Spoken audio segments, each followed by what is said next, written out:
అంత ఓల్డ్ ఏజ్లో కూడా ₹1,00,00,000 పైగా 1,30,00,000 రెమ్యూనరేషన్ తీసుకున్న హీరోగా రికార్డు సృష్టించారు ఎన్టీఆర్ గారు. ఆ రెమ్యూనరేషన్ని బసవతారకం హాస్పిటల్కి ఉపయోగించడం ఆయన గొప్పతనం. అయితే ఈ వీడియోలో మేజర్ చంద్రకాంత్ సృష్టించిన ఒక రేర్ రికార్డ్ని చూద్దాం పదండి. ఎన్టీఆర్ గారు అంత ఓల్డ్ ఏజ్లో కూడా అప్పటి టాప్ యంగ్ హీరో రికార్డ్ని బద్దలు కొట్టేశారు.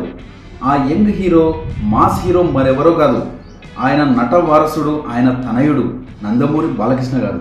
1992లో రౌడీ ఇన్స్పెక్టర్ సినిమాతో పిచ్చ మాస్ ఫాలోయింగ్ని సంపాదించుకున్న హీరో నందమూరి బాలకృష్ణ గారు.